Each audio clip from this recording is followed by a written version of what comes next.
Hello everyone and welcome back to all in my YouTube channel G Physics with Arohit।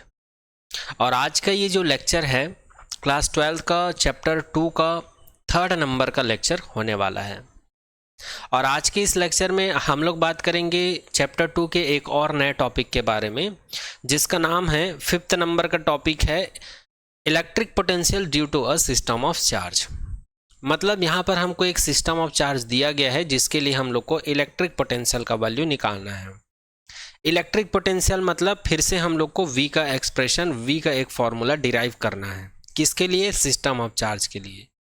तो यहाँ पर system of charge का मतलब क्या है? यहाँ पर एक ऐसा सिस्टम है जिसमें केवल और केवल चार्ज के बारे में बात किया जा रहा है। एक या एक से अधिक चार्ज या फिर चार्ज का जो कलेक्शन होता है उसी को कहा जाता है सिस्टम ऑफ चार्ज।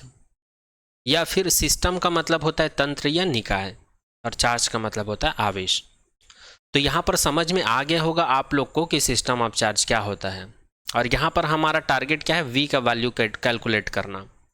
तो चलिए स्टार्ट करते हैं। तो सबसे पहले हम लोग एक आर्बिट्रेरी पॉइंट कंसिडर कर लेते हैं P। एक आर्बिट्रेरी पॉइंट P कंसिडर कर लेते हैं और यहाँ से R1 दूरी पर एक चार्ज कंसिडर कर लेते हैं Q1। इसी प्रकार पॉइंट P से R2 डिस्टेंस पर एक और पॉइंट चार्ज है जिसको हम लोग Q2 कंसिडर कर लेते हैं। इसी प्रकार पॉइंट P से R3 डिस्टेंस पर एक और पॉइंट चार्ज है जिसको हम लोग Q3 नाम दे देते हैं। इसी प्रकार हमारे पास बहुत सारे पॉइंट चार्ज हैं, बहुत सारे पॉइंट चार्ज है। तो उसी कलेक्शंस को या उसी निकाय को ही क्या कहा जाता है? सिस्टम ऑफ चार्ज कहा जाता है। तो इसी प्रकार Q1, Q2, Q3 इसी प्रकार Qn चार्ज है हमारे पास। पॉइंट P से Rn डिस्टेंस पर जो चार्ज है पॉइंट चार्ज, उसको हम लोग Qn नाम दे देते हैं। अब हम लोग क्या करते हैं? Q1 चार्ज की वजह से, Q2 चार्ज की वजह से, इन सभी पॉइंट चार्ज की वजह से इलेक्ट्रिक पोटेंशियल का फॉर्मूला क्या होगा उसको हम लोग लिख लेते हैं रिस्पेक्टिवली। तो यहाँ पर पहले चार्ज की वजह से इलेक्ट्रिक पोटेंशियल का जो वैल्यू होगा वो होगा V1 is equal to KQ1/R1। K यहाँ पर डाइलेक्ट्रिक कांस्टेंट है जिसका वैल्यू होता है 1/4πε0। इसी प्रकार दूसरे चार्ज की वजह से जो इलेक्ट्रिक पोटेंशियल होगा पॉइंट P के ऊपर, उसको हम लोग मान लेते हैं V2 is equal to KQ2/R2। Okay, ये सब कहाँ से आया, कैसे आया, इससे पहले वाला लेक्चर देखेंगे तभी आप लोग को समझ में आएगा। यहाँ पर हम लोग डायरेक्ट इलेक्ट्रिक पोटेंशियल का फॉर्मूला लिख रहे हैं इंडिविजुअल पॉइंट चार्ज के लिए।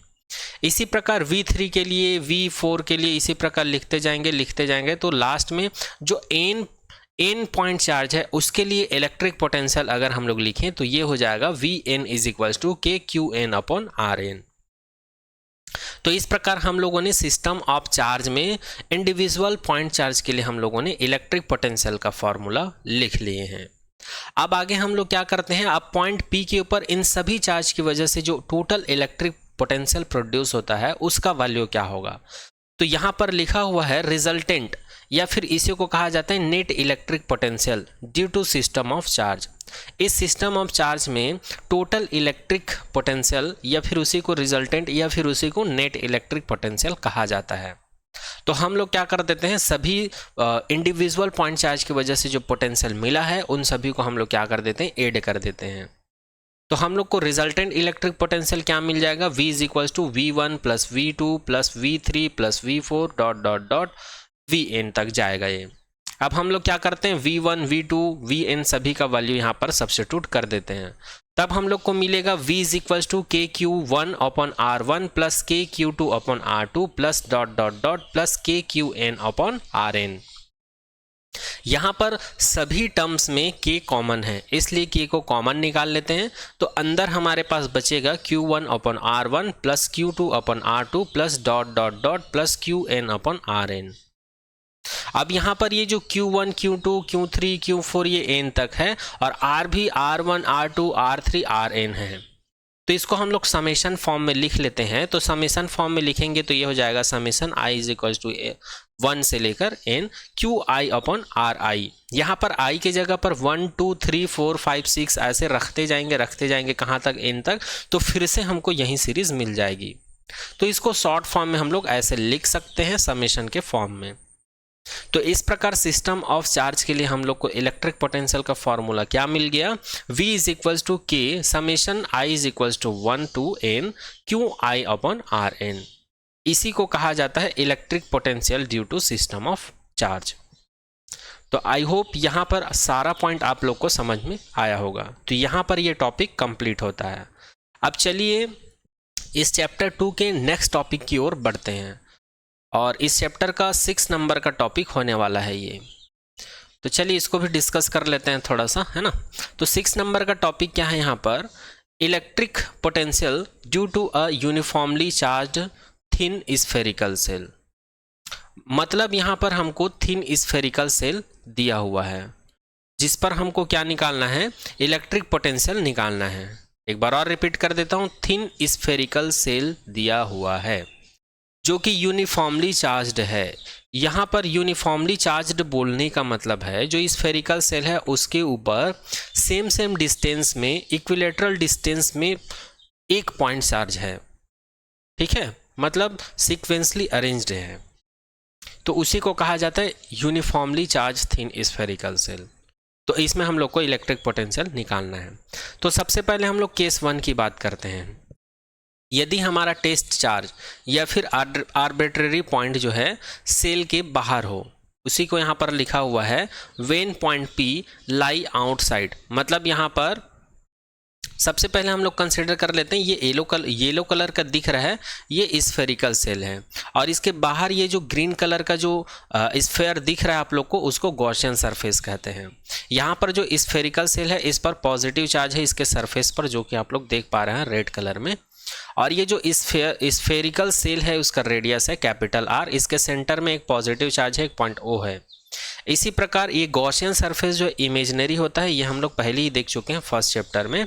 गॉसियन सरफेस का रेडियस हम लोग यहाँ पर स्मॉल r कंसिडर किए हैं, और ये जो स्फेरिकल सेल है उसके सेंटर से r डिस्टेंस पर एक पॉइंट कंसिडर किए P, जिस पर हम लोगों ने टेस्ट चार्ज Q0 को रखा है। और ये P पॉइंट एक आर्बिट्रेरी पॉइंट होता है जिस पर हम लोग टेस्ट चार्ज को रखते हैं, और उसी चार्ज के ऊपर हम लोग ये जो स्फेरिकल चार्ज की वजह से इलेक्ट्रिक पोटेंशियल निकालते हैं। तो ये स्फेरिकल सेल का मतलब क्या है ये भी आप लोग को समझ में आ गया होगा। यहाँ पर जो स्फेरिकल सेल में ये जो पॉजिटिव चार्ज देख पा रहे हैं ना, इसीलिए इसको कहा जाता है uniformly charge thin spherical cell. तो यहाँ पर फर्स्ट केस में हम लोग इलेक्ट्रिक पोटेंशियल निकालेंगे जब ये पॉइंट P, ये जो थिन स्फेरिकल सेल है उसके बाहर हो, आउटसाइड हो। उसी को यहाँ पर लिखा है पॉइंट P लाई आउटसाइड।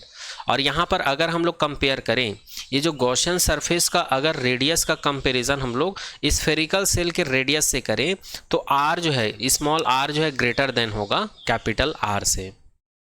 तो आई होप ये डायग्राम आप लोग को समझ में आ गया होगा। याद रखिएगा यहाँ पर P का मतलब क्या है, आर्बिट्रेरी पॉइंट है जहाँ पर टेस्ट चार्ज को रखा जाता है।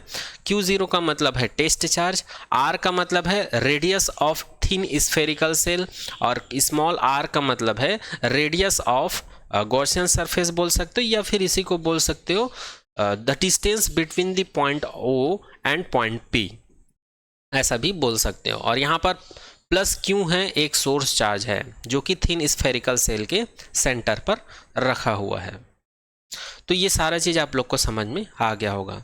तो यहाँ पर ये जो पॉइंट O पर प्लस Q चार्ज रखा हुआ है, इसके वजह से पॉइंट Q0, पॉइंट P पर Q0 टेस्ट चार्ज की वजह से जो इलेक्ट्रिक पोटेंशियल होगा वो कितना होगा, V is equals to 1/4πε0 Q/R।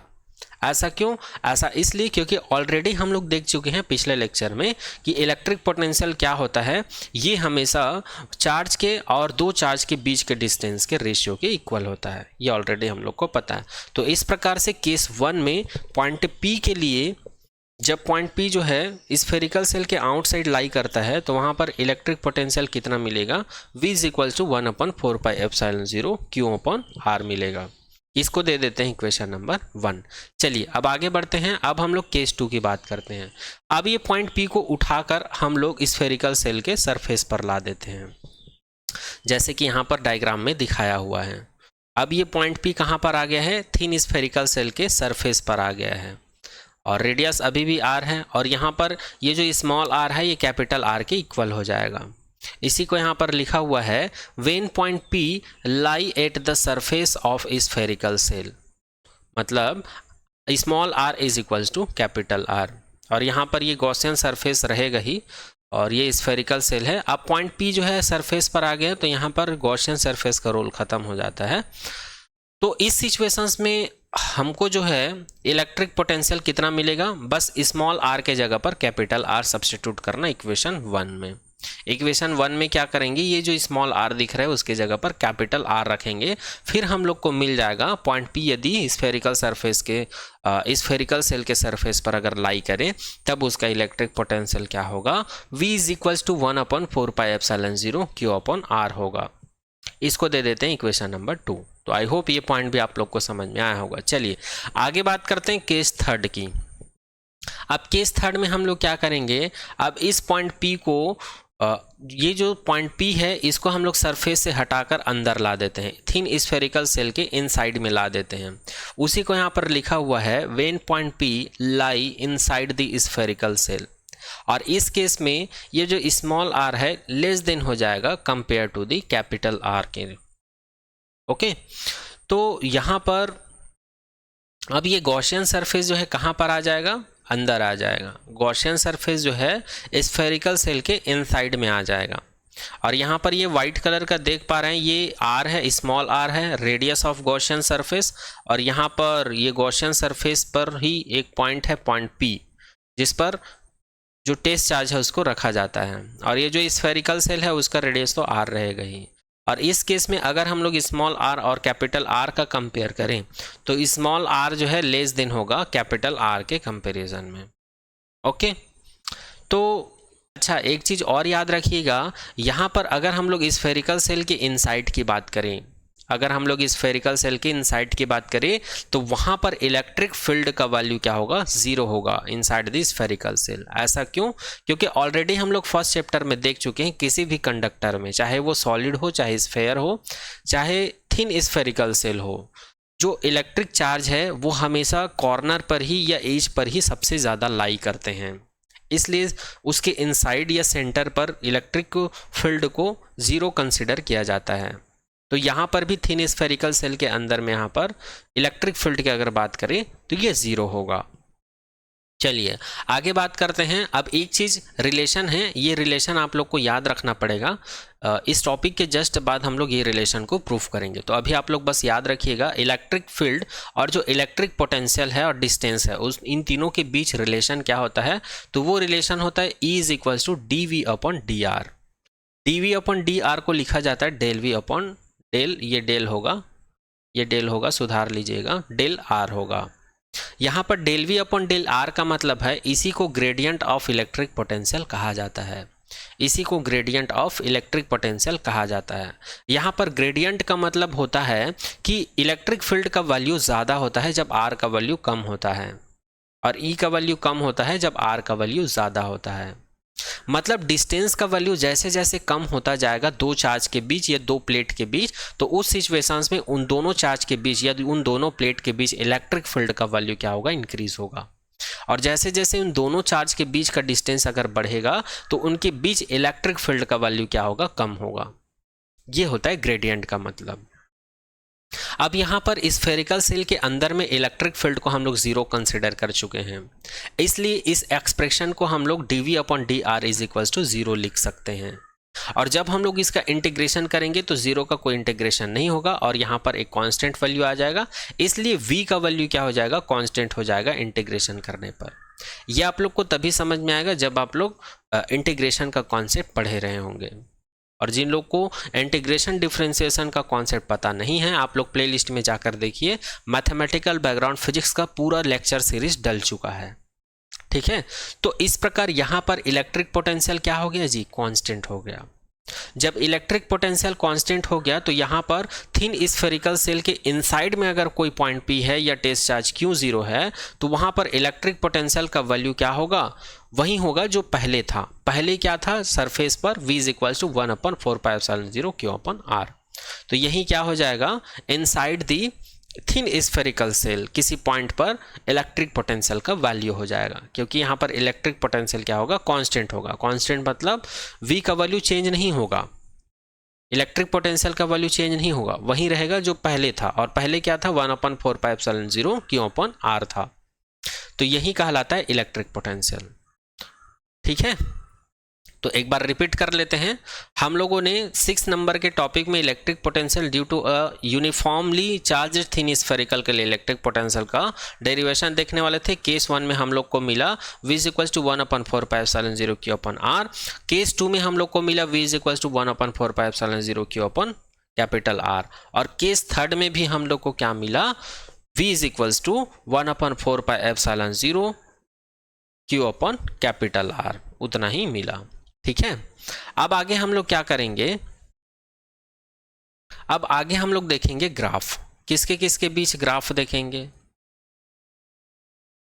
Electric potential और जो डिस्टेंस r इनके बीच ग्राफ देखेंगे। तो इसके लिए हम लोग क्या कर देते हैं, स्मॉल r को हम लोग x एक्सिस पे पुटअप कर देते हैं और y एक्सिस पर इलेक्ट्रिक पोटेंशियल को पुटअप कर देते हैं, और इसके सेंटर पर एक स्फेरिकल ड्रॉ कर देते हैं जो कि हमको ये बताता है कि ओरिजिन पॉइंट पर क्या है, ये ओ पॉइंट है, इसको ओरिजिन पॉइंट कहा जाता है, और ये जो स्फेयर है इसका रेडियस r है, और ये जो स्फेयर ड्रॉ किए हैं इसके सरफेस पर ये जो स्मॉल r का वैल्यू है, सॉरी ये कैपिटल R का जो वैल्यू है स्मॉल r के इक्वल होता है। और इस पॉइंट पर हमको जो इलेक्ट्रिक पोटेंशियल है वो क्या मिलता है, वो कांस्टेंट मिलता है। कांस्टेंट मिलने का मतलब यही मिलेगा जो पहले मिल रहा था, और पहले क्या मिल रहा था, ये मिल रहा था, तो यही होगा। और अगर इस लाइन की बात करें, इस वाले लाइन की बात करें, तो यहाँ पर भी इलेक्ट्रिक पोटेंशियल क्या है, कांस्टेंट है। इलेक्ट्रिक पोटेंशियल कहाँ पर कांस्टेंट है, इस पॉइंट पर। इस पॉइंट पर इलेक्ट्रिक पोटेंशियल का जितना वैल्यू होगा वो आर के किसी भी वैल्यू के लिए ये स्फीयर के सरफेस तक आते तक उसका वैल्यू वहीं रहेगा। तो यहाँ पर भी इलेक्ट्रिक पोटेंशियल का वैल्यू क्या होगा, v is equal to 1/4πε0 Q/R।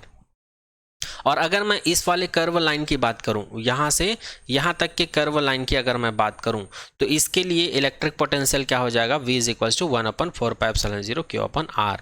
और ये कर्व लाइन हमको क्या बता रहा है, ये कर्व लाइन हमको ये बता रहा है कि v प्रोपोर्शनल होता है स्मॉल r के।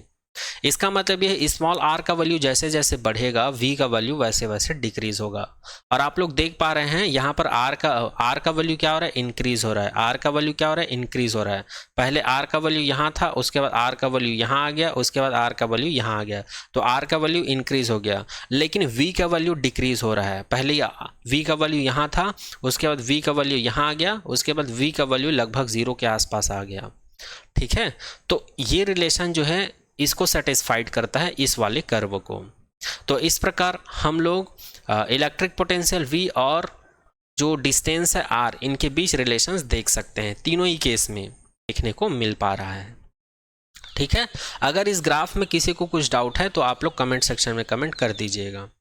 ठीक है, चलिए अब आगे देखते हैं इस चैप्टर का नेक्स्ट टॉपिक। और इस चैप्टर का नेक्स्ट टॉपिक है relation between electric field and electric potential. मतलब ये वाला रिलेशन की बात करेंगे। इलेक्ट्रिक फील्ड और इलेक्ट्रिक पोटेंशियल के बीच रिलेशन क्या होता है, इलेक्ट्रिक फील्ड जो है हमेशा इलेक्ट्रिक पोटेंशियल के ग्रेडियंट के इक्वल होता है। ये हम लोग को प्रूफ करना है। हम लोग को प्रूफ करना है कि इलेक्ट्रिक पोटेंशियल जो है इलेक्ट्रिक फील्ड जो है इलेक्ट्रिक पोटेंशियल के ग्रेडियंट के इक्वल होता है। तो इसको प्रूफ करने के लिए ये वाले डायग्राम को समझना बेहद ज़रूरी है। तो सबसे पहले हम लोग इसी को समझ लेते हैं। तो सबसे पहले हम लोग कंसिडर कर लेते हैं कि हमारे पास एक पॉइंट है। इस पॉइंट को मैं O नाम दे देता हूँ, और इस पॉइंट पर हम लोगों ने एक सोर्स चार्ज को रखा है या एक पॉइंट चार्ज को रखे हैं जो कि है पॉजिटिव Q। ठीक है, और इसके द्वारा जो इलेक्ट्रिक फील्ड है, तो आप लोग को पहले ही पता होगा, चैप्टर 1 में पढ़ चुके हैं कि कोई भी पॉजिटिव चार्ज है तो उसके वजह से जो इलेक्ट्रिक फील्ड होता है वो हमेशा पॉजिटिव चार्ज के आउटवर्ड होता है। तो हम लोग कंसीडर कर लेते हैं इसके रिस्पेक्ट में जो इलेक्ट्रिक फील्ड है वो इससे आउटवर्ड डायरेक्शन में है, मतलब इस डायरेक्शन में है। ठीक है, अब इसी बीच में हम लोग ये जो पॉइंट O है इससे R डिस्टेंस पर एक पॉइंट कंसीडर कर लेते हैं, एक पॉइंट A, और इस पर इलेक्ट्रिक पोटेंशियल का कुछ ना कुछ वैल्यू तो होगा। तो इस पर इलेक्ट्रिक पोटेंशियल को हम लोग VA कंसीडर कर लेते हैं और VA को हम लोग V के इक्वल मान लेते हैं। अब हम लोग क्या करते हैं, एक्सटर्नल फोर्स के द्वारा, ये एक्सटर्नल फोर्स बैटरी हो सकता है या पावर सप्लाई हो सकता है, इस फोर्स के थ्रू हम लोग क्या करते हैं, इस पॉइंट A को हम लोग पॉइंट B पर डिस्प्लेस करते हैं। तो यहाँ पर डिस्प्लेसमेंट का डायरेक्शन क्या हो जाएगा, डिस्प्लेसमेंट का डायरेक्शन हो जाएगा ए टू ए, और डिस्प्लेसमेंट वेक्टर को हम लोग यहाँ पर डिफाइन किए हैं वेक्टर dr से। ठीक है, अब पॉइंट ए कहाँ पर आ गया, पॉइंट बी पर आ गया, तो पॉइंट बी पर भी इसका कुछ ना कुछ पोटेंशियल होगा। पहले इसका पोटेंशियल v था और यहाँ पर आने के बाद इसकी पोटेंशियल में कुछ ना कुछ चेंज हुआ होगा, तो वो चेंज हमको नहीं पता है, इसलिए हम लोग बी पॉइंट पर जो इलेक्ट्रिक पोटेंशियल है उसको लिखते हैं VB is equal to V plus DV। यहाँ पर कंफ्यूजन हो रहा होगा कि ये DV कैसे आया, तो यहाँ पर DV के मतलब ये है पहले इसका पोटेंशियल कितना था, A पॉइंट पर V था, और ये कुछ देर बाद कितना डिस्प्लेस हुआ, dr डिस्प्लेस हुआ और पॉइंट बी पर आ गया। तो पॉइंट बी पर आने के बाद इसके पोटेंशियल में कुछ ना कुछ तो चेंज हुआ होगा। जैसे कि हम लोग क्या करते हैं, स्कूल जाते हैं, हम लोग क्या करते हैं, स्कूल जाते हैं, फिर स्कूल से कहाँ आते हैं, घर आते हैं। तो जब स्कूल से घर से स्कूल जाते हैं, स्कूल से घर आते हैं, तो हमारी पोटेंशियल में कुछ ना कुछ चेंज होता है कि नहीं। पहले हम लोग स्कूल से घर जाते हैं तो एनर्जी अच्छी रहती है, और जब स्कूल से घर आते हैं तो हम लोग का एनर्जी क्या हो जाता है, पूरा डाउन हो जाता है। तो कुछ ना कुछ चेंज तो होता है ना, लेकिन वो चेंज हमको नहीं पता है, इसलिए हम लोग उस चेंज को क्या कर लेते हैं, डीवी कंसीडर कर लेते हैं। उसी प्रकार पॉइंट ए पर पोटेंशियल कितना था, वी था, तो पॉइंट बी पर भी पोटेंशियल वी होगा, लेकिन यहाँ से यहाँ तक आने में कुछ ना कुछ पोटेंशियल में चेंज हुआ होगा, इसलिए टोटल पोटेंशियल क्या हो जाएगा, वी प्लस डी वी हो जाएगा। आई होप अब ये पॉइंट आप लोग को समझ में आया होगा। तो ये दोनों पॉइंट को याद रखिएगा, पॉइंट बी पर पोटेंशियल का वैल्यू कितना है, इतना है, और पॉइंट ए पर पोटेंशियल का वैल्यू कितना है, इतना है। और याद रखिएगा यहाँ पर जो डायग्राम में प्लस क्यू बोला हूँ इसको कहा जाता है पॉइंट चार्ज या सोर्स चार्ज कहते हैं, और पॉइंट ओ एक आर्बिट्रेरी पॉइंट है जिस पर हम लोग सोर्स चार्ज को रखे हैं। आर जो है ये पॉइंट ए और ओ के बीच का डिस्टेंस है, ए और बी एक आर्बिट्रेरी पॉइंट है इलेक्ट्रिक फील्ड में।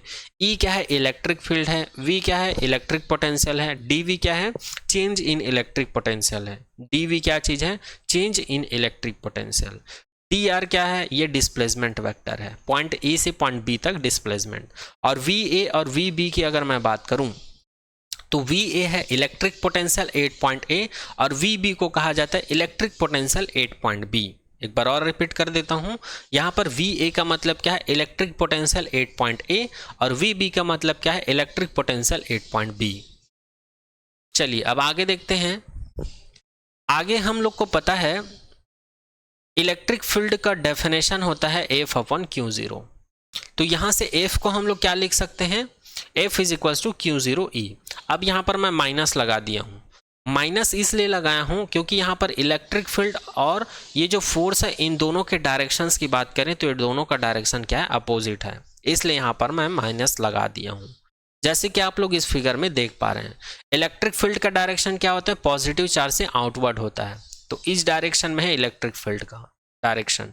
और यदि मैं फोर्स की बात करूं तो इस पॉइंट को हम लोग इधर लाने की कोशिश कर रहे हैं ना, मतलब इधर ना फोर्स लगाएंगे, तो यहाँ पर ये जो फोर्स है इसका डायरेक्शन इधर है और इलेक्ट्रिक फील्ड का डायरेक्शन इधर है, इसलिए यहाँ पर हम लोग क्या किए हैं, एक निगेटिव चार्ज का मल्टीप्लाई कर दिए हैं। इसको दे देते हैं इक्वेशन नंबर 1। अब हम लोग को फिर से पता है जो वर्क होता है इसका डेफिनेशन होता है W is equals to F dot D R. तो यहाँ पर f का वैल्यू हम लोग इक्वेशन नंबर 1 से सब्स्टिट्यूट करेंगे, उसके बाद हम लोग को मिलेगा W is equals to minus Q zero E D R. इसको दे देते हैं इक्वेशन नंबर 2। अब हम लोग को फिर से पता है इलेक्ट्रिक पोटेंशियल का डेफिनेशन क्या होता है, V is equals to V B minus V A. इसको इलेक्ट्रिक पोटेंशियल डिफरेंस कहा जाता है, और इसका डेफिनेशन होता है V B minus V A is equals to W A B upon Q zero. यहाँ पर डब्ल्यू ए बी का बोलने का मतलब ये है यहाँ पर वर्क डन हो रहा है। किस लिए वर्क डन हो रहा है, पॉइंट ए को पॉइंट बी तक लाने के लिए काम किया जा रहा है, ठीक है। और याद रखिएगा यहाँ पर V B minus V A का मतलब है पोटेंशियल में चेंज, और इसको लिखा जाता है डेल वी। अगर नहीं पता तो इसको याद रखिएगा, यहाँ पर V B minus V A को क्या लिखा जाता है, डेल वी लिखा जाता है। डेल वी का मतलब डिफरेंस होता है between the electric potential any arbitrary 2 points, okay, between the 2 points भी बोल सकते हो। तो यहाँ पर del V is equals to, इसको डी वी भी लिखा जाता है तब भी कोई दिक्कत नहीं है। डेल का मतलब भी होता है डी, डेल का मतलब भी होता है चेंज, डी का मतलब भी होता है चेंज। डेल का मतलब थोड़ा सा ज़्यादा चेंज और डी का मतलब थोड़ा कम चेंज। और इसको अगर पार्शियली डेल लिख दूं या क्रोनिकल डेल्टा लिख दूं तो उसका मतलब होता है माइनर चेंज। ठीक है, तो आई होप ये पॉइंट आप लोग को समझ में आया होगा। अब यहाँ से हम लोग क्या कर लेते हैं, W A B is equal to Q zero D V लिख लेते हैं। ये क्यू जीरो को इधर ट्रांसफर कर देते हैं तो W A B is equal to हम लोग को मिल जाएगा क्यू जीरो डी वी। इसको दे देते हैं इक्वेशन नंबर 3। अब हम लोग क्या करते हैं, इक्वेशन नंबर 2 और इक्वेशन नंबर 3। इक्वेशन नंबर 2 क्या है, वर्क डन है। इक्वेशन नंबर 3 क्या है, वर्क डन है। तो दोनों को इक्वेट कर देते हैं। तो दोनों को इक्वेट करेंगे तो हम लोग को क्या मिल जाएगा, Q zero D V is equal to minus Q zero E D R मिल जाएगा। यहां से क्यू जीरो कैंसिल आउट हो जाएगा और डी आर को इधर ट्रांसफर करेंगे तो ई इज इक्वल टू हम लोग को मिल जाएगा minus D V upon D R, या इसी को लिखा जाता है E is equal to del V upon del R minus में, या इसी को लिखा जाता है E is equal to minus del V, या इसको डेल नहीं बोला जाता, इसको डाइवर्जेंस बोला जाता, सॉरी ग्रेडियंट बोला जाता है, क्योंकि इलेक्ट्रिक पोटेंशियल क्या है, एक स्केलर क्वांटिटी है। अगर इसके जगह पर v के जगह पर अगर कोई वेक्टर क्वांटिटी आ जाता, जैसे कि f आ जाता, फोर्स आ जाता, तो यहाँ पर इसको हम लोग डाइवर्जेंस बोल देते हैं। लेकिन ये इलेक्ट्रिक पोटेंशियल क्या स्केलर क्वांटिटी है और डेल्टा के साथ इसका मल्टीप्लाई है, इसलिए हम लोग इसको क्या बोल देंगे, ग्रेडियंट बोल देंगे। ठीक है, और इसी को लिखा जाता है G R A D V. G R D V का मतलब होता है, जी आर ए डी का मतलब होता है ग्रेडियंट। क्या होता है, ग्रेडियंट, जैसे कि अभी मैं यहाँ पर बता रहा था। तो यहाँ पर इलेक्ट्रिक पोटेंशियल और इलेक्ट्रिक फील्ड और डिस्टेंस के बीच रिलेशंस को ऐसे भी लिखा जा सकता है, ऐसे भी और ऐसे भी, इतने तरीके से लिखा जा सकता है। ठीक है, और अगर हम लोग यहाँ पर इसका मैग्नीट्यूड लें, अच्छा एक चीज़ और, यहाँ पर हम बोलने का मतलब क्या, ये रिलेशन हमको क्या बताता है, ये रिलेशन हमको ये बताता है कि इलेक्ट्रिक फील्ड हमेशा रेसिप्रोकल होता है डिस्टेंस के, आर के, रेसिप्रोकल, या इसी को इन्वर्सली बोल सकते हो, इन्वर्सली प्रोपोर्शनल होता है स्मॉल आर के। इसका मतलब ये है यहाँ पर इलेक्ट्रिक फील्ड का वैल्यू ज़्यादा होता है जब आर का वैल्यू कम होता है, और ई का वैल्यू कम होता है जब आर का वैल्यू ज़्यादा होता है। ओके, अब हम लोग क्या करते हैं, इस वाले इक्वेशंस में या किसी भी इक्वेशंस में यहाँ पर हम लोग दोनों तरफ मैग्नीट्यूड ले लेते हैं। मैग्नीट्यूड लेने का मतलब दोनों तरफ मॉड ले लेते हैं। जब मॉड लेते हैं तो ये माइनस का कोई वैल्यू नहीं रह जाता है, वो पॉजिटिव में कन्वर्ट हो जाता है। तब इस सिचुएशंस में हम लोग इसी इक्वेशंस को लिख सकते हैं, ई इज इक्वल टू, यहाँ पर प्लस हो जाएगा और ये हो जाएगा डेल वी। तो ये इसको भी कहा जाता है divergence of gradient of electric potential. ठीक है, तो यहाँ पर जो रिलेशन हम लोग देखे थे उस रिलेशन को भी प्रूफ कर दिए। तो ये रिलेशन याद रखिएगा, ये रिलेशन यूज होता है बहुत। ठीक है, तो यहाँ पर ये टॉपिक भी कंप्लीट होता है। अब चलिए इस चैप्टर के नेक्स्ट टॉपिक की बात करते हैं, जो कि है 8th नंबर का टॉपिक है, जिसका नाम है equipotential surface and their properties. Equipotential surface and their properties. तो सबसे पहले यहाँ पर इक्विपोटेंशियल सरफेस का मतलब क्या होता है, तो इसका डेफिनेशन ही सबसे पहले देख लेते हैं हम लोग। तो यहाँ पे लिखा हुआ है, that surface at every point of which electric potential is the same is called an equipotential surface. That surface, वो सरफेस जिसके हर एक पॉइंट पर, वो सभी सरफेस जिसके हर एक पॉइंट पर इलेक्ट्रिक पोटेंशियल का वैल्यू क्या होता है, सेम होता है, कांस्टेंट होता है, अलग अलग नहीं होता है, तो उसी सरफेस को कहा जाता है इक्विपोटेंशियल सरफेस। चलिए इसी को दूसरे तरीके से समझते हैं। Any surface that has same electric potential at every point on it is called an equipotential surface. कोई भी सरफेस जो कि क्या रखता है, हर एक पॉइंट पर सेम इलेक्ट्रिक पोटेंशियल कैरी करता हो, एवरी पॉइंट पर, हर एक पॉइंट पर सेम इलेक्ट्रिक पोटेंशियल कैरी करता हो, तब उस सरफेस को, वो जो एनी सरफेस की बात कर रहा ना, उसी सरफेस को हम लोग क्या कहेंगे, इक्विपोटेंशियल सरफेस कहेंगे। आई होप ये डेफिनेशन आप लोग को समझ में आया होगा। इक्विपोटेंशियल सरफेस क्या होता है, नाम से ही समझ में आ रहा है। इक्विवेलेंट मतलब होता है समतुल्य, पोटेंशियल का मतलब पता है, सरफेस का मतलब होता है पृष्ठ। कोई भी पृष्ठ है, चाहे वो कंडक्टर हो या इंसुलेटर हो या इमेजिनरी सरफेस हो, उस सरफेस के अगर हर एक पॉइंट पर अगर हम लोग इलेक्ट्रिक पोटेंशियल को चेक करें तो हर एक पॉइंट पर इलेक्ट्रिक पोटेंशियल का वैल्यू क्या होना चाहिए, सेम होना चाहिए। उसी को कहा जाता है इक्विपोटेंशियल सरफेस। जैसे कि हम लोग कंसिडर कर लेते हैं, यहाँ पर हमारे पास एक स्फीयर है जिसके सेंटर पर एक पॉइंट O है जिस पर प्लस क्यू चार्ज रखा हुआ है, इसका रेडियस R है। याद रखिएगा ये एक प्रकार का इमेजिनरी सरफेस है। और कंसिडर कर लेते हैं यहाँ पर एक कंडक्टर है हमारे पास, और ये कंडक्टर जो किसी भी शेप का हो सकता है, और कंडक्टर में हम लोग को पता है इसका एज होता है या किनारा होता है, उसमें चार्ज का जो स्ट्रेंथ है वो ज़्यादा होता है। तो यहाँ पर ये पॉजिटिव पॉजिटिव चार्ज देख पा रहे हैं, ये रियल सरफेस है, ये ऐसा पाया जाता है।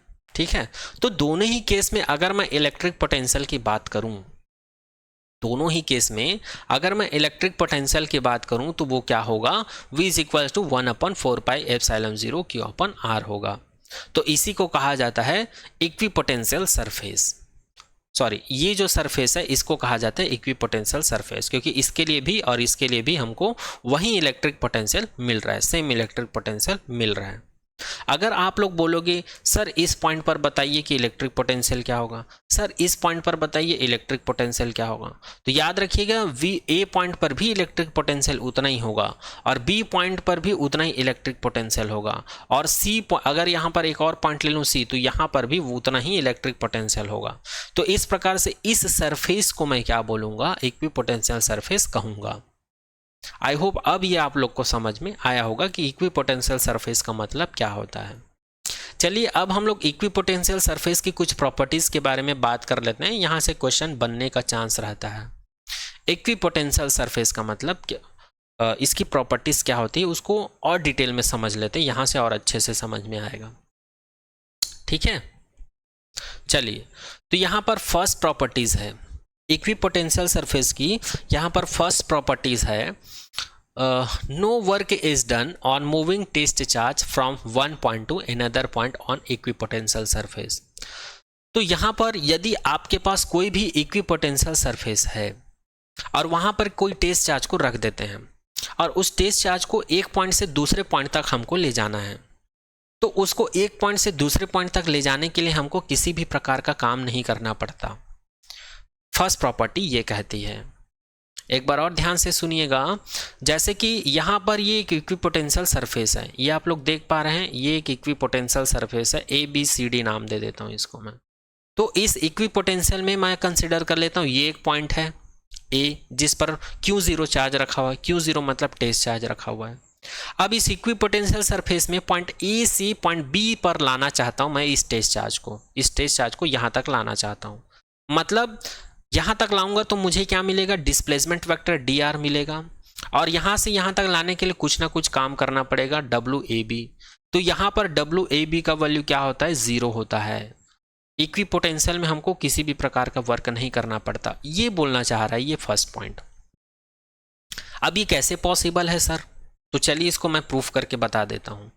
तो यहाँ पर हम लोग कंसिडर कर लेते हैं कि ये पॉइंट A है, वहाँ पर पोटेंशियल VA है, और पॉइंट B पर मैं कंसिडर कर लेता हूं जो इलेक्ट्रिक पोटेंशियल है वो VB है। और इक्विपोटेंशियल सरफेस का मतलब ही होता है कि हर एक पॉइंट पर पोटेंशियल क्या होगा, सेम होगा। तो VA पर जो पोटेंशियल है और B पॉइंट पर जो पोटेंशियल है VB, दोनों क्या होंगे, एक दूसरे के इक्वल होंगे। कैसे इक्वल होंगे, तो इक्विपोटेंशियल सरफेस के कॉन्सेप्ट से। अब इलेक्ट्रिक पोटेंशियल डिफरेंस का डेफिनेशन हम लोग को पता है, VB माइनस VA होता है। तो VB माइनस VA होता है, इसको हम लोग WAB/Q0 लिख सकते हैं। अब ये दोनों का वैल्यू क्या है, इक्वल है, तो यहाँ पर इन दोनों का वैल्यू रखेंगे तो ये क्या हो जाएगा, 0 हो जाएगा। तो हम लोग को आगे क्या मिल जाएगा, WAB/Q0 इज इक्वल टू 0 मिल जाएगा। ठीक है, और यहाँ पर फाइनली इसको इधर ट्रांसफर करेंगे तो WAB क्या हो जाएगा, 0 हो जाएगा। यही मुझे क्या करना था, प्रूफ करना था।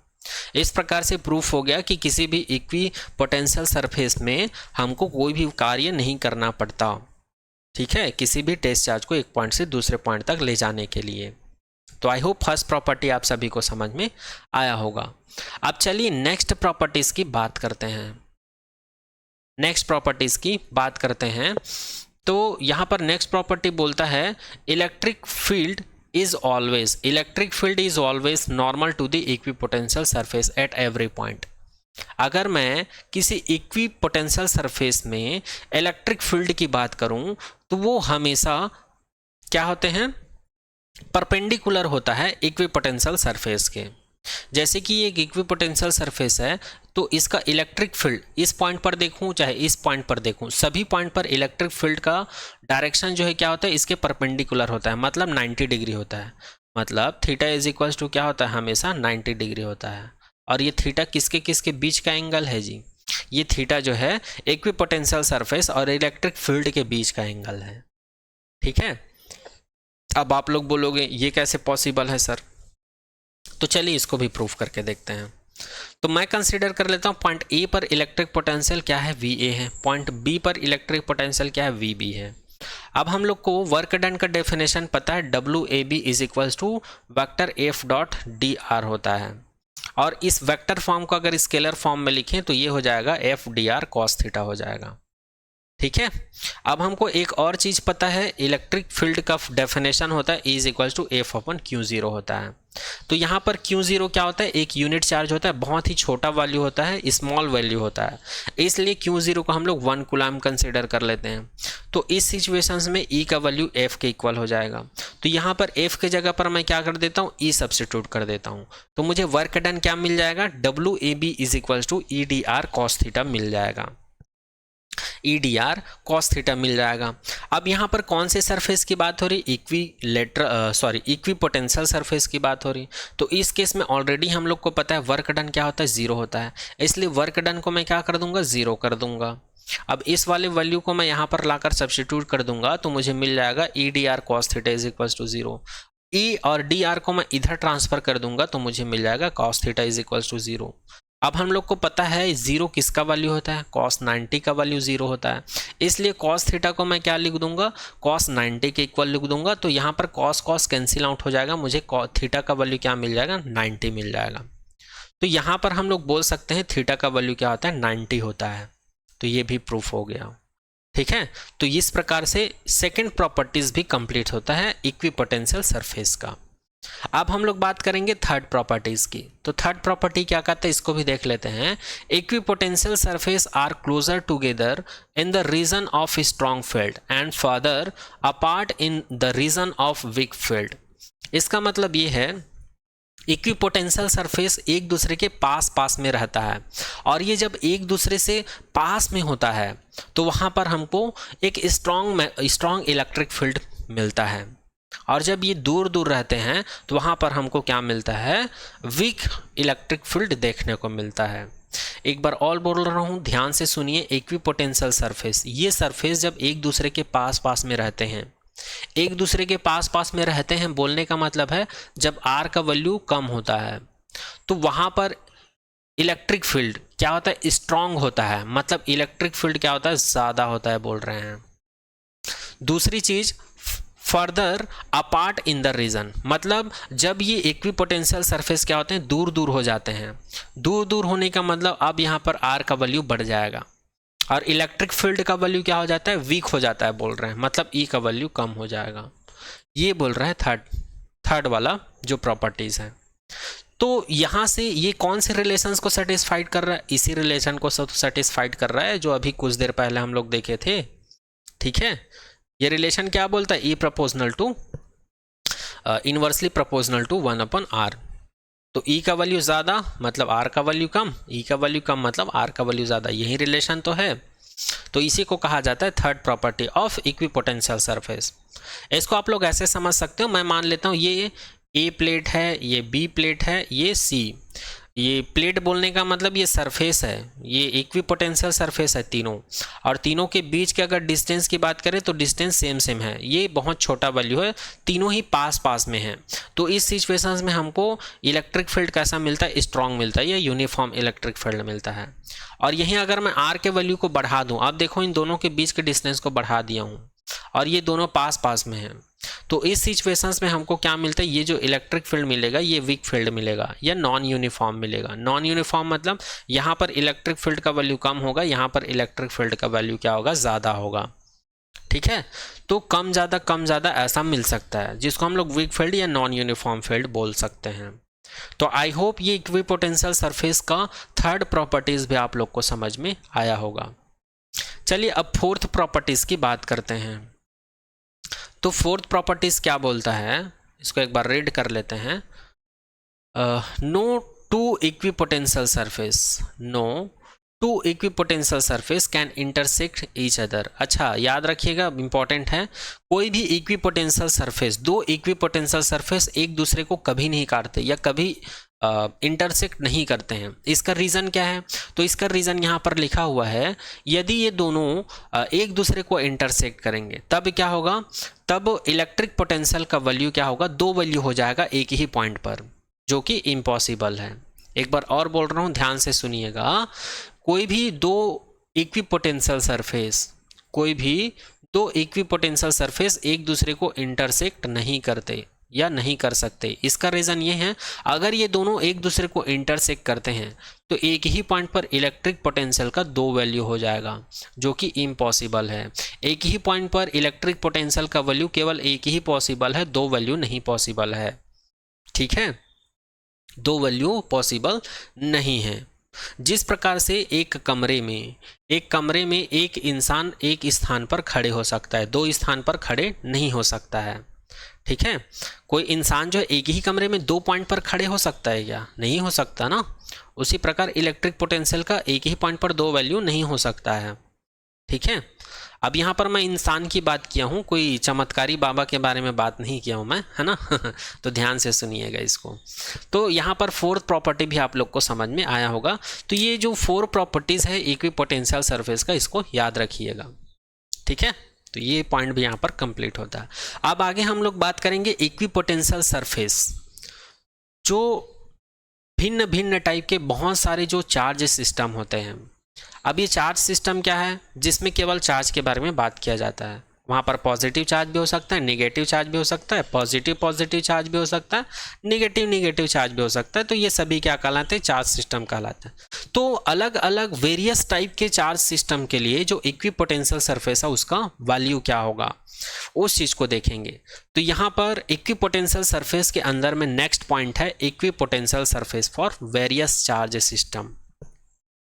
तो यहाँ पर अलग अलग चार्ज सिस्टम के लिए इक्विपोटेंशियल सरफेस क्या होगा उसको देखेंगे। तो चलिए फर्स्ट बात करते हैं हम लोग। फर्स्ट बात करते हैं equipotential surface of a positive point charge. यदि हमारे पास एक पॉजिटिव पॉइंट चार्ज है तो उसके लिए इक्विपोटेंशियल सरफेस का वैल्यू क्या होगा। तो एक बार रीड कर देता हूँ जो लिखा है, उसके बाद समझाता हूँ। यहाँ पर लिखा हुआ है, the equipotential surface of a single point charge are concentric spherical shell with their centres at the point charge as so in figure. बोलने का मतलब ये है, यदि कोई पॉइंट चार्ज है, यदि कोई सिंगल पॉइंट चार्ज है, तो उसके चारों तरफ उसका जो रीजन या उसका जो चारों तरफ जो स्पेस होता है, वहाँ पर इक्विपोटेंशियल सरफेस कैसे होता है, स्फेरिकल सेल के रूप में होता है। स्फेरिकल सेल के रूप में होता है और सेंटर पर कॉन्सेंट्रेट रहता है, सेंटर पर केंद्रित रहता है। वो सभी मतलब सेंटर की तरफ केंद्रित रहता है। तो उसी को यहाँ पर बोला गया है, जैसे कि डायग्राम में दिखाया गया है। जैसे कि मैं कंसिडर कर लेता हूँ ये पॉजिटिव चार्ज है, जिसको हम लोग पॉइंट चार्ज कंसिडर कर लिए हैं। तो हम लोग को पता है जब कोई भी पॉइंट चार्ज पॉजिटिव होता है तो उसका जो इलेक्ट्रिक फील्ड है या फील्ड लाइन है या फोर्स लाइन है वो आउटवर्ड होता है। जैसे कि आप लोग देख पा रहे हैं, ये फोर्स लाइन या फील्ड लाइन है जो आउटवर्ड है। और यहाँ पर जो ये डार्क येलो टाइप का आप स्फेरिकल देख पा रहे हैं, स्फेरिकल सेल, जो कि कॉन्सेंट्रिक स्फेरिकल सेल है, इसको कहा जाता है इक्विपोटेंशियल सरफेस। तो इस प्रकार से हम लोग एक पॉजिटिव पॉइंट चार्ज के लिए इक्विपोटेंशियल सरफेस को समझ सकते हैं। ये इसकी एक प्रॉपर्टीज़ है जो सिंगल पॉइंट चार्ज होता है उसके लिए इक्विपोटेंशियल सरफेस का। ठीक है, तो आई होप ये पॉइंट भी आप लोग को समझ में आया होगा। अब चलिए नेक्स्ट पॉइंट की बात करते हैं, सेकेंड पॉइंट की। Equipotential surface of two equal and opposite point charge, या इसी को हम लोग इलेक्ट्रिक डाइपोल कह सकते हैं। यदि हमको कोई दो चार्ज दे दिया जाए, कोई दो चार्ज दे दिया जाए जिसका मैग्नीट्यूड सेम हो लेकिन नेचर क्या हो, अपोजिट हो। मैग्नीट्यूड सेम होने का मतलब जितना पॉजिटिव चार्ज होगा उतना ही नेगेटिव चार्ज होगा। नेचर बोलने का मतलब है अपोजिट नेचर का मतलब, यदि एक निगेटिव है तो दूसरा पॉजिटिव होना चाहिए, यदि एक पॉजिटिव है तो दूसरा निगेटिव होना चाहिए, ऐसा बोला जा रहा है। तो इस सिचुएशंस में हमको इक्विपोटेंशियल सरफेस क्या मिलेगा, तो इसको देख लेते हैं। जैसे कि फिगर में दिखाया गया है, the equipotential surface of two equal and opposite charge, मतलब plus Q and negative charge separated by a small distance, they are close together in region in between two charges। तो इस सिचुएशंस में प्रत्येक charge के पास जो individual equipotential surface होगा, जैसे कि स्फेरिकल है ना, ये जो इंडिविजुअल इक्विपोटेंशियल सरफेस होगा वो एक दूसरे की तरफ अट्रैक्ट होगा, ऐसा बोला जा रहा है। इसमें एक दूसरे की तरफ अट्रैक्ट होगा। जैसे कि ये पॉजिटिव चार्ज है, इसके चारों तरफ ये देख पा रहे हैं, ये देख पा रहे हैं, ये देख पा रहे हैं, ये देख पा रहे हैं, ये सभी क्या है, इक्विपोटेंशियल सरफेस है। अगर नेगेटिव चार्ज के चारों तरफ की बात करूं, ये यहाँ पर ये सभी क्या हैं, इक्विपोटेंशियल सरफेस है। तो आप लोग देखो यहाँ पर स्फेरिकल सेल की तरह है, लेकिन यहाँ पर ये एक दूसरे की तरफ खींचा चला आ रहा है, एक दूसरे को क्या कर रहे हैं, अट्रैक्ट कर रहे हैं। देखिए यहाँ पर देख पा रहे हैं, ये इक्विपोटेंशियल सरफेस एक दूसरे को क्या कर रहे हैं, अट्रैक्ट कर रहे हैं। और यहाँ पर ये जो लाइन देख पा रहे हैं, ये वाला जो लाइन देख पा रहे हैं, ये लाइन देख पा रहे हैं, ये सभी लाइन क्या है जी, फोर्स लाइन है, या इलेक्ट्रिक फील्ड लाइन कहा जाता है इसी को। तो ये जो देख पा रहे हैं, ये पॉजिटिव चार्ज की वजह से इलेक्ट्रिक फील्ड लाइन है, और अगर निगेटिव चार्ज की वजह से फील्ड लाइन की बात करें तो ये सभी क्या कहलाते हैं, इलेक्ट्रिक फील्ड लाइन कहलाते हैं। ठीक है, तो इस प्रकार से याद रखिएगा, कभी भी दो पॉजिटिव चार्ज की वजह से अगर इक्विपोटेंशियल सरफेस आपको पूछा जाए तो बता देना कि इक्विपोटेंशियल सरफेस दोनों एक दूसरे की तरफ अट्रैक्ट होते हैं यदि अपोजिट चार्ज होता है तब। ठीक है, और अगर हम लोग इलेक्ट्रिक फील्ड लाइन की बात करें तो इसका डायरेक्शन जो है कहाँ से कहाँ रहता है, पॉजिटिव टू निगेटिव, मतलब पॉजिटिव से ये जनरेट होता है और एंड कहाँ पर होता है, निगेटिव पर। ये सारा चीज़ तो हम लोग फर्स्ट चैप्टर में ऑलरेडी देख चुके हैं। ठीक है, तो आई होप ये पॉइंट भी समझ में आया होगा। चलिए नेक्स्ट पॉइंट की बात करते हैं। नेक्स्ट पॉइंट है third point, equipotential surface of two equal positive and negative charges. अगर हम लोग इक्विपोटेंशियल सरफेस की बात करें, टू इक्वल मतलब दोनों या तो पॉजिटिव चार्ज होगा या दोनों निगेटिव चार्ज होगा। इस सिचुएशंस में हमको इक्विपोटेंशियल सरफेस क्या मिलेगा, तो यहाँ पर लिखा हुआ है, जैसे कि फिगर में दिखाया हुआ है, the equipotential surface of two equal and positive charge each equal to the positive और निगेटिव। यहाँ पर टू इक्वल चार्जेस की बात हो रही है, यहाँ पर दोनों या तो पॉजिटिव चार्ज होगा या दोनों निगेटिव चार्ज होगा, और दोनों को ही सेपरेट कर देते हैं हम लोग एक स्मॉल डिस्टेंस से। तो इस सिचुएशंस में equipotential surface are far apart in the region in between the two charges indicating a weak field in such region. अब इसको समझने के लिए आपको इससे पहले वाला जो पॉइंट है वो समझ में आना चाहिए। जब अपोजिट चार्ज था तो इक्विपोटेंशियल सरफेस एक दूसरे की तरफ अट्रैक्ट हो रहा था। अब यहाँ पर सेम चार्ज की बात हो रही है, तो सेम चार्ज की अगर हम लोग इक्विपोटेंशियल सरफेस की बात करें तो ये एक दूसरे को रिपल करती है। जैसे कि आप लोग डायग्राम में देख पा रहे हैं, यदि दोनों ही चार्ज सेम चार्ज है, या तो दोनों पॉजिटिव पॉजिटिव हो सकता है या दोनों निगेटिव निगेटिव हो सकता है।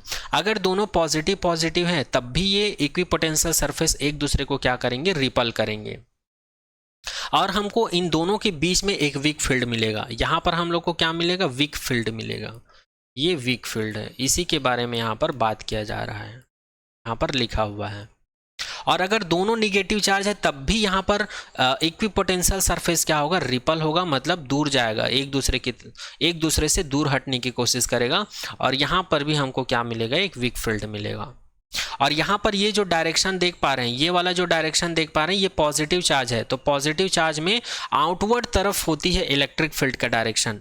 और यहाँ पर ये जो एरो देख पा रहे हैं ये सभी इनसाइड है, तो ये नेगेटिव चार्ज की वजह से, क्योंकि नेगेटिव चार्ज में इलेक्ट्रिक फील्ड का डायरेक्शन इनवर्ड होता है इसलिए। लेकिन इक्विपोटेंशियल सरफेस की बात करें तो वो दोनों में सेम होगा, इसमें भी दोनों एक दूसरे को रिपल कर रहे हैं, इसमें भी रिपल करेंगे एक दूसरे को। इस चीज़ को याद रखिएगा।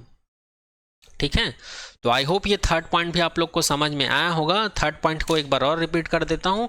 कोई भी दो चार्ज हैं और दोनों चार्ज अगर सेम हैं तो वहाँ पर इक्विपोटेंशियल सरफेस क्या करेंगे, एक दूसरे को रिपल करेंगे और एक दूसरे से दूर हटने की कोशिश करेंगे। इसकी वजह से उन दोनों चार्ज के बीच में हमको एक वीक फील्ड मिलता है। और जैसे पॉजिटिव पॉजिटिव चार्ज के बीच होता है, सेम वैसे ही निगेटिव निगेटिव चार्ज के बीच में होता है।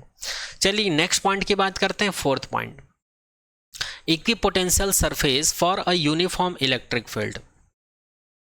इक्विपोटेंशियल, अगर हम लोग बात करें इक्विपोटेंशियल सरफेस की किसी यूनिफॉर्म इलेक्ट्रिक फील्ड के लिए, तो उस सिचुएशन में क्या होता है, तो एक बार रीड कर देता हूं। The equipotential surface for uniform electric field, the line of force are parallel, a straight line and equipotential surface are equidistance parallel plate perpendicular to the line of force. बोलने का मतलब ये है, यदि आपके पास यूनिफॉर्म इलेक्ट्रिक फील्ड है या strong field है, यूनिफॉर्म बोलने का मतलब हर एक पॉइंट पर इलेक्ट्रिक फील्ड का इफेक्ट इक्वल होगा। तो उस सिचुएशंस में अगर हम लोग इक्विपोटेंशियल सरफेस की बात करें, तो इक्विपोटेंशियल सरफेस जो है क्या होंगे, एक दूसरे के पैरेलल होंगे, इक्विडिस्टेंस होंगे, और पैरेलल किसके होंगे, electric field line of force के परपेंडिकुलर होंगे हमेशा, जैसे कि ये डायग्राम में दिखाया गया है। एक बार और रिपीट कर देता हूं, अगर हमारे पास यूनिफॉर्म इलेक्ट्रिक फील्ड है और उस सिचुएशंस में अगर हम लोग इक्विपोटेंशियल सरफेस को सब्स्टिट्यूट कर दें या पुट अप कर दें उस यूनिफॉर्म इलेक्ट्रिक फील्ड में, तो इक्विपोटेंशियल सरफेस क्या होंगे, सेम डिस्टेंस में अरेंज्ड हो जाएंगे। सेम डिस्टेंस में मतलब जैसे कि इसके बीच का डिस्टेंस अगर बात करें, इसके बीच का डिस्टेंस बात करें, और आगे प्लेट होता है उसके बीच के डिस्टेंस की बात करें, तो इसको मान लेते हैं R1, इसको मान लेते हैं R2, तो ये दोनों क्या होगा, इक्वल होगा। इसी को बोला जाता है इक्वी डिस्टेंस। मतलब ये जो इक्विपोटेंशियल सरफेस है वो सेम डिस्टेंस में क्या हो जाएंगे, अरेंज्ड हो जाएंगे। और अगर electric field line of force की बात करें तो वो इक्विपोटेंशियल सरफेस की क्या हो जाता है, परपेंडिकुलर हो जाता है। तो इसी को कहा जाता है equipotential surface for a uniform electric field. तो ये पॉइंट भी यहां पर कंप्लीट होता है। ओके, अब आगे हम लोग बात करते हैं इलेक्ट्रिक पोटेंशियल की। तो इसको हम लोग आने वाले नेक्स्ट लेक्चर में करेंगे, अभी के लेक्चर में करेंगे तो ये लेक्चर लेंथी हो जाएगा, है ना। तो आई होप आज का लेक्चर आप सभी को समझ में आया होगा। फिर भी अगर किसी टॉपिक में किसी पॉइंट पर अगर कुछ डाउट रह जाता है तो आप लोग कमेंट सेक्शन में कमेंट कर दीजिएगा। ओके, तो आने वाले नेक्स्ट लेक्चर में मिलते हैं एक और नए टॉपिक के साथ। तो आज के लेक्चर में यहीं तक। Thank you so much to all.